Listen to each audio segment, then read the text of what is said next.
Mbote mingi na bino bandeko balandi leo njoleo. Merci mingi. Lolenge kaka bozo remarquer tozali awa na commune ya Ntele tozo continuer koluka koyeba ndenge nini ba activité esalamaka awa na o tozali na libongo ya Ntele donc libongo ya Kinkole voilà nebite maman na biso awo koki pe ko expliquer biso mwandambu esiko tozali soko ebisa biso toza wapi awa toza na libongo ya Kinkole na libongo ya Kinkole Kinkole pêcheur Kinkole pêcheur voilà mais quand pe ko ebisa biso aba biloko nini bimaka na libongo awa masangu kimpuka fufu mbisa mai utaka bamboka nini uta bokoro banyoki bamongo bele bankutu ok bokoro eza mboka nini ya basakata ok à part wana na bakasai pe utaka bakasai pe yaka neti biloko nini utaka bakota kasai biloko uta bakasai bambika banguba bamayebo bafufu. Est-ce que awa bato epe bebele bakota ka baya pe kosomba biloko to yanko ba business baya pe kosomba biloko bakota kebele na bata weekend neti yo awa otekaka nini osombaka to voyageaka ngana sombaka osombaka eyaka biso tosombi tosala manevre bo sombaka yango combien botekaka yango combien boganyaka combien biso tokota na bannière tosombi par exemple par amateur tosombi na ba 30 000 tobimi banda tolandela ta 3 000 4 000 wana par sac par jour boko gagner ba combien soki marché za bien bozo ta ba 40 000 boso marché za bien so za marché ya bien te msu ba 12 000 15 000 est-ce que boza pe na ba difficulté bokuta na nango belé pas difficulté zate ok est-ce que nakota pe na moi si je etali ba congolais nyoso tozo sepela lelo ezali ke la si ofele na ville province ya Kinshasa yo pe komeli yo tele mananzela bo siko boatu ka bato ba lekande ata bino komeli ngate ngana ko linga te mwana ngakota na école ofele pona nini na ko linga ta mukete po ba professeur ba maître ba pesa cours malonga te mais eza mitindo uti pa mokonzi ya mboka wana bango nde ba sepeli ngana ko linga te. Ok, merci beaucoup maman. On a évité message ni noko ba na autorité mboka na biso po na lisika la bino boté kaka na ba activité na bino ça. Maman côté biso to na problème te biso te ka boy. Bato ba ko na moins difficulté, bato ba te ka masango. So pour les betia ba sukande. Ba place ba ta mesate surtout côté biso te kaka. Place ba ta mesate fa bo ba na mbangu tili kolo boke luka place ya bata. Merci beaucoup. Voilà, na cause appelle papa na biso so ko Simba ka micro. Voilà, bonjour papa. Bonjour. Tomonio na bateau. Pirogue, voilà. Tout ça tourisme, nous sommes les gens de tourisme. Tourisme na bino bosala ngo wana. Tout bateau, autant qui nous visiter, ça pour que visiter na île Japon, na île des Amoureux, là où les gens qui habitent au bord du fleuve. ilango eza musika ni eza kakati eza musika eza pembele ko pe filmer bango osolila bango ndenge nini babikaka ndenge nini babitaka tema notawa voilà tele bana yo comprendre OK ko ça image au monde ndeba la mike baluka ndenge ba souffrir voyez les gens qui habitent au bord du fleuve ils ont été pagailler comme les grands. Donc on est timono déjà Koubela déjà les gens qui habitent au bord du fleuve. Voilà l'activité la bino les kakandenge nini. Biso awa ezali pêchaka tout ça la kabilanga netinga na jardin na commerce na koya mage na komi ko pagaye. Ko sala nini? Bandai ko teka. Banet ba nini? Ba divers. Ba divers. OK, na mbula soke beti. Moto moni bino bozo ku. Soki mbula beti balongola. Baya bosala ndenge nini mai etonda kate. Te mai soki tondi okolongo awa to katisi otoketika okuna. Est-ce que ezaka na niveau te comment moi niveau awa tu na libongo nyo se tonda ka ezaka indonde. Baba maman bateka pembeni ya basala nde. Ba vasaka moi liboso kuna. Ba vasaka moi liboso kuna bazo keteka kuna.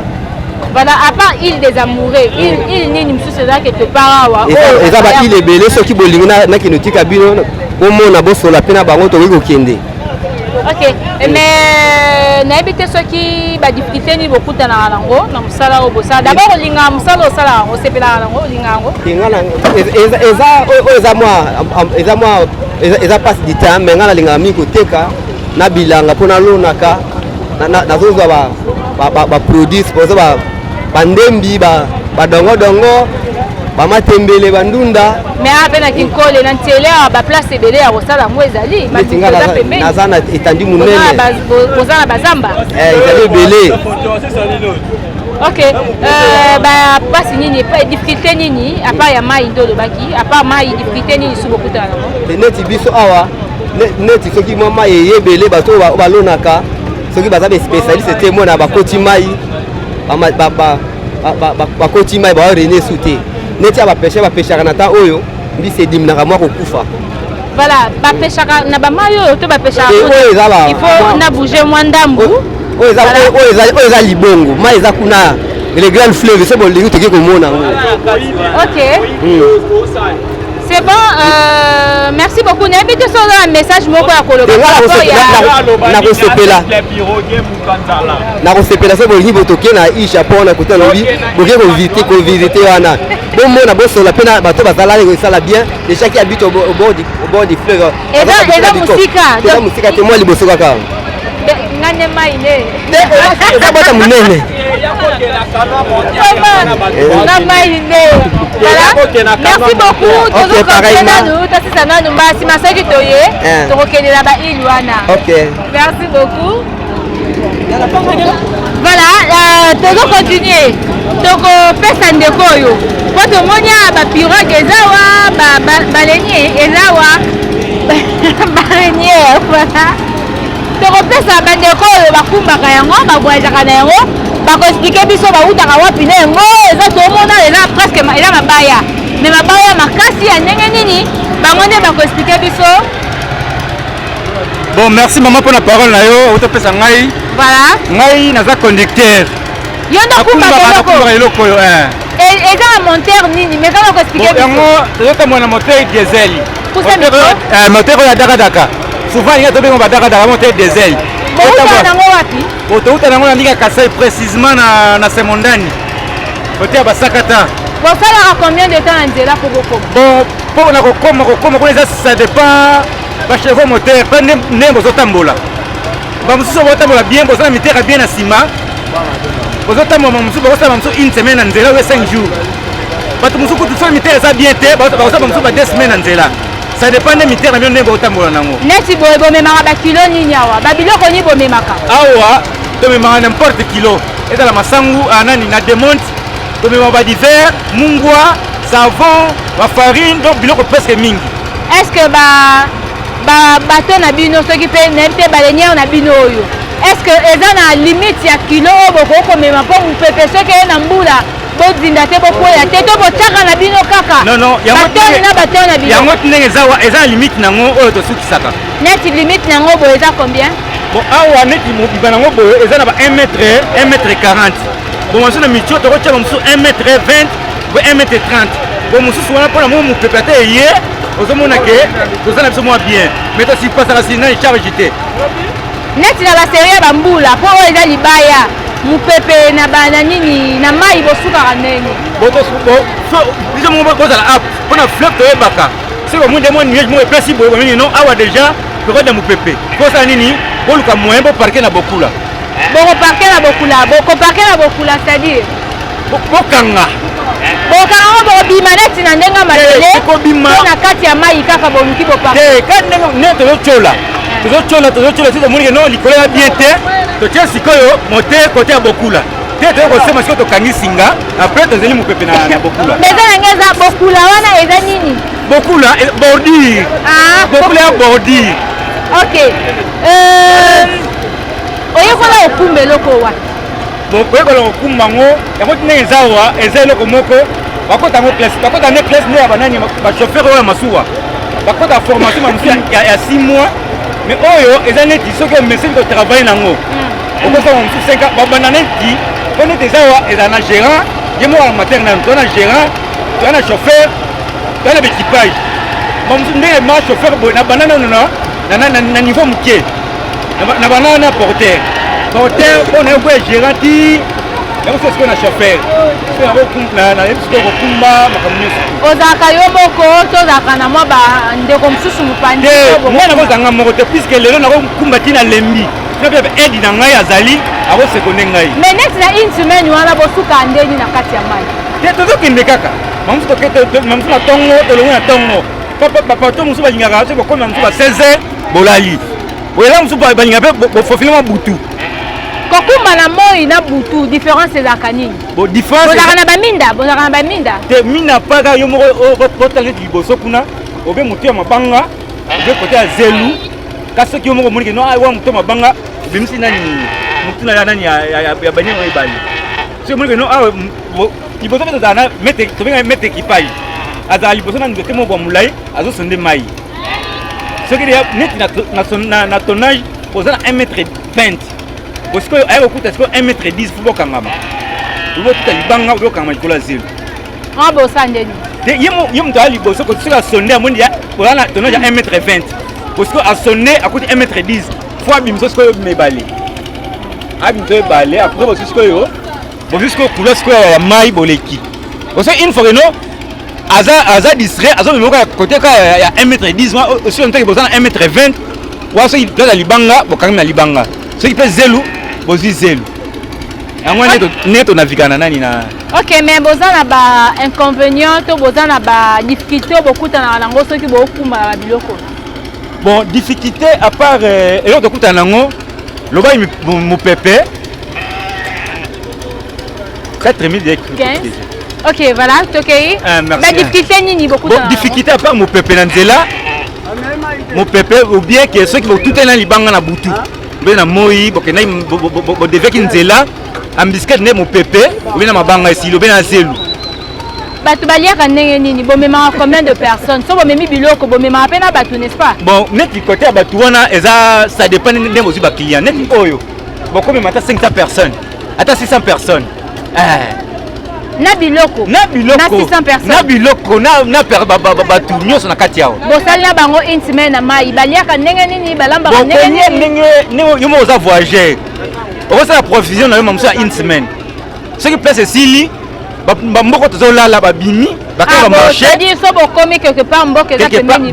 bato parke bato babimi basali bamarché na bango esili tokoti apres tokei obi tolali na ntongo nango parce babesoin tokei est ce que na bamboka wana mwa bainconvénient te kokota na bamboka bato so boza bapai te inconvénient ezalaka elobaka yo moko kolo ndaku obengana bato no na ndako na ngai nalinga bato te na ndako na ngai bato bakotaka tika ndenge wana neti yo oyebi libongo o ça fait combien de temps o eza koexiste ou ça fait combien de temps o yo ozosala awa ngai nakota na kinkoli ya banda 2011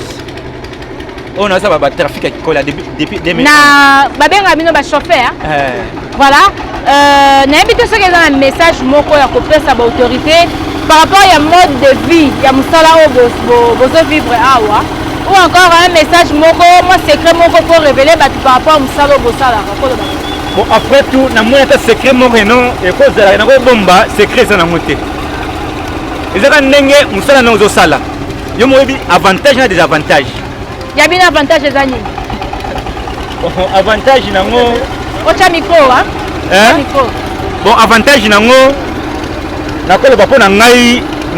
mpo na ngai avantage na ngai eza na mosala osala na mwa salaire na ngai nazozwa avantage naosala bomemaka biloko nini biloko tomemaka tout donc tomemaka nyonso eloko nyonso ozo voyage nango est-ce que eza babiloko mosusu mabe te eza so bokoti yango na bato ekoki kokufa ekoki kozindisa bato nde à part eloko nasala na navigation mokie eloko na remarke bakolo mpe balobaka yango soki une fois lelo ndeko no akufi osikoyo mpo bato mosusu bazala na système soki ndeko no akufi balongoli suki na banjaka bakoti siko na kati ya balenie bakomomata nango na kila suki ya ndeko nango na mboka bongai depuis esala nani na navigation eloko wana epesa yango bapane mingi na motere soki ezalaka souvent soki alingaka kotana na biloko wana basala mwa cérémonie neti cérémonie nini eza mpe ya grave te bakolo balobaka yango soki keno na convoi na bino mutu moko aye koyebisa bino keno ngai nazomata na obe suki ya ndeko nanga akufa na memano na mboka tozwaka sikoyo toyebisaka ye asomi mwa mungwa ata merci ka ya mokie azwi mwa masanga na mwa mongo ezala 100 francs ezala 500 francs n'importe sikoyo tala nakonangai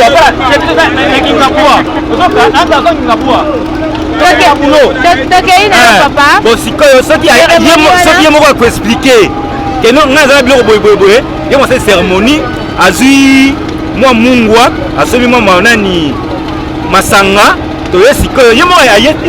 na nsima na motere ye moko alobiki no ndeko na ngai mamosusu koyo toyaki voyage toyaki mamosusu kovivre kote oyo yango ezwi yo sava tosala nini tozongaka kote toutaki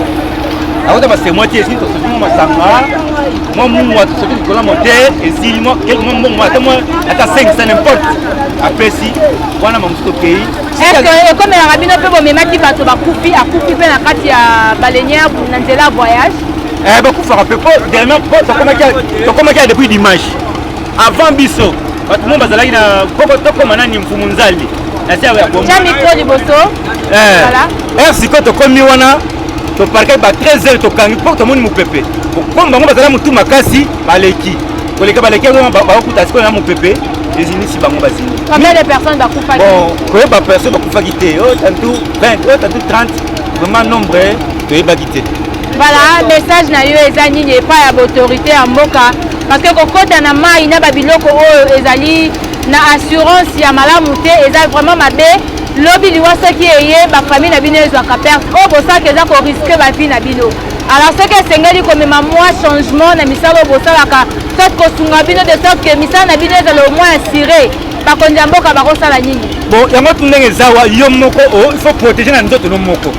du fait que ozo voyager fo oyebaka temps oyo eza période mo mabe nako voyager te oyo mopepe oyo boye na boye osala nini opaka neti ndenge toza awa na minute oyo soki mopepe okokata fleuve okokata fleuve te so il faut silisa nanu mopepe sili aposa nini okati po moto ovoyager so omoni no période oyo eza bien te mopepe ezali boye na boye ezali posa nini opemisa na nzoto nanu te soki esili aposa nini esele konsa yango wana soki oyo temps ezali malamu te fo pema bokanga aussi mopepe esili ape bovoyager bosala combien de temps mpo bocharge soki boye bon yango ezala selon côté bozokende mpo so biloko eze neti oyo bamosusu bozosala 3 mois ba 4 mois na chargement lobake ye moko patron azala na lo ye moko akozala na lo kotiti mpo bato ya moko bazala so baye boye yo armateur ozalaka bapase bakotisa biloko okotisa te yo moko patron ozala na fond na yo nanu okotisi biloko nokotisi siko passager era koya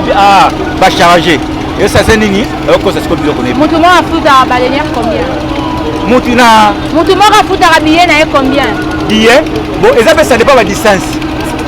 eza distance ya ba 15 000 ezali distance ya ba 8 000 ezali distance ya ba 12 000 ezali ya 15 000 ya distance bon 15 000 na côté Kasai bazozwa yango de Kinkole oti côté bapandu cité côté bapiopio bazwa yango 15 000 oneti biso awa tosuka siko na se nango tozwaka ba 12 000 francs oneti bato ya mushi bape na prix na bango bazwaka bato ya kwa mutu bape na prix na bango bazwaka ça dépend ba millier na millier oyo bazwa banani na bango. Merci beaucoup pour la information ou encore sango opesi biso je crois et kosunga bandeko balandi biso ba comprendre quelque chose sur ba activité ndenge le kaka awa na libongo presque ba mabongo nyonso ezalaka kaka ndenge moko soki toye na libongo ya Kinkole awa c'est parce que ba activité pe mingi elekaka awa. Alors napesi bino merci na bino bandeko bolandaki biso début à la fin bomoni bongo visite na biso awa na ozali libongo ya Kinkole. Sinon merci na coordonnateur na biso leo ya chef na biso plutôt ya Léo Njole papa Odon Bulamba na FC Image na Rishi Pukuta pe na bandeko nyonso bakolanda biso Bijou Maikani na équipe oyo ya DG bekumbami na ndeko Eric na bandeko mususu oyo baakompagne biso esika oyo. Merci beaucoup na bakondi nyonso oyo badirijaka esika oyo na mbala nsima tokozonga awa tokoya mpe lisusu kozwa mais ekozala selon demande na bino botinela biso bamessage botuna biso mituna tokozonga awa tokotuna bandeko bakorépondre biso mais mpo na lelo Rebecca Bilendo Pukuta ya Sabati apesi bino au revoir tokutani mbala ya nsima. Merci beaucoup. Merci maman.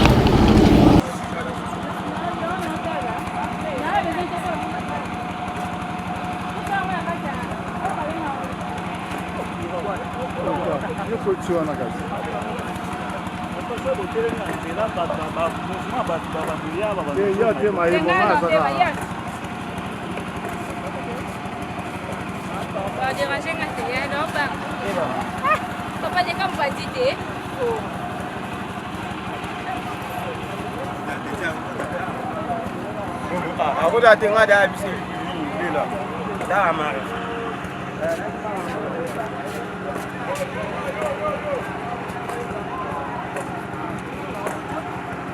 Ini boleh ingat mo, eh? So